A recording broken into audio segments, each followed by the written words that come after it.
As parents, we have lots of questions about safety at home and ways that we can help keep our suicidal youth safe.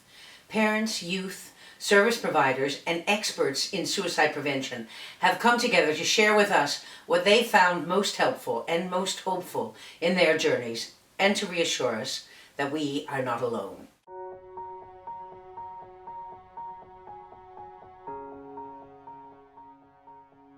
Safety at home is a really tricky one because, people will say, safety-proof your house, remove the hazards, but you can't remove all the hazards. It's just not practical. So I think what you have to do is focus on removing the most obvious hazards. So you can look to past behavior. If there's some things that you know are associated with that are hazards, then remove those. Today's children and youth are also exposed to dangers from social media, from the internet. So as part of keeping kids safe, it's also important to have limits on social media and technology so that kids don't get over-connected to dangerous people or stressful peers and activities. I think the key parts to the safety at home is about knowing the early warning signs, having a safety plan.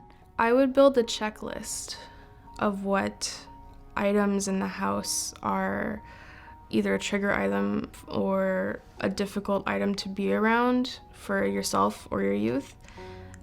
Just to build that checklist when you're in a calm state and a rational state. That way you know exactly what you need to put down, as well as having someone you trust take those away. Once, you and your parents decide to put those things away, put them to the side, you'll be able to know that once you come in the house that those things are not necessarily available there. So maybe your thoughts won't be thinking of it as much, You work with the person to see if they can identify, maybe it's time you held on to my meds, or, whatever it might be that reduces access to anything with which they could hurt themselves. And my hope is that it's as collaborative as it can possibly be. Involve your youth in their own health and involve them so that they have some sort of autonomy over themselves. Anything coming from parents to a youth, we see it as, you're telling me what to do, you're trying to control me. I don't want to be controlled. And I don't want to be told what to do, But if you involve me, it's different, because now I'm like, oh, okay, I have a say in this as well, and it makes it more impactful. Explain to your child why you're doing certain things. For example, the second time when we came back from the Queensway Carleton Hospital, I had removed anything that I felt could be dangerous. And partway through my search, I kind of thought to myself, you know what?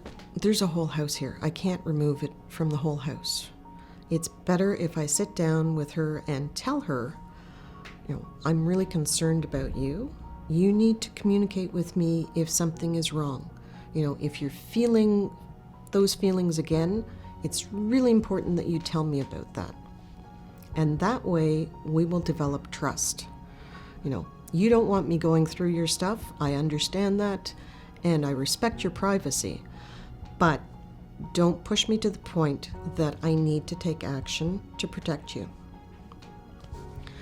And when we sort of established those guidelines, it worked quite well. And she's gotten to the point now,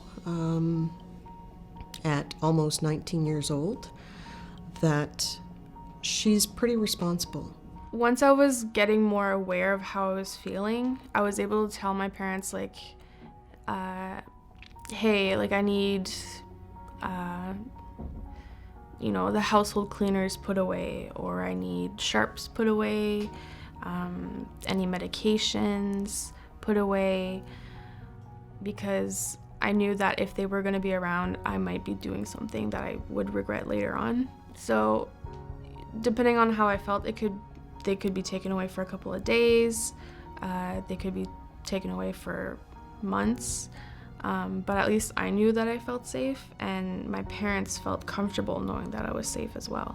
You know, when we're talking about safety at home, one of the sort of most important things for us is, as parents, learning to manage our fear and not letting our fear paralyze us or distress everyone else. You know, you have to learn to manage it, and how you do that is certainly easier said than done. But you know, educating myself is helpful, and remembering the things like the periods of suicidality tend to be short-lived.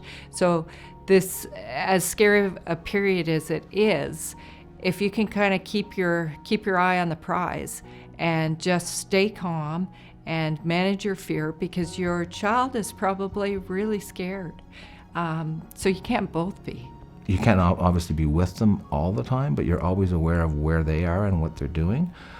Be aware of closed doors.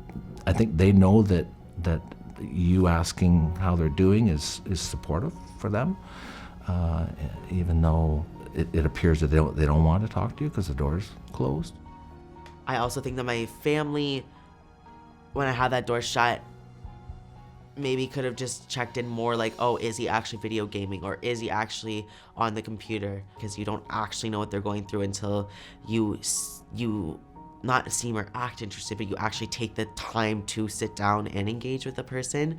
Love the person. Be with them in a regular way when things aren't at, their peak, as it were. That the person knows that coming home is a safe place. You don't have to be actively parenting in order to be supportive. Just being there every day. Right? That's sometimes the most helpful. Visit the resources on Plio's website at plio.on.ca for more information on this important topic. And please reach out, because you know that together we can do so much to help our families move forward.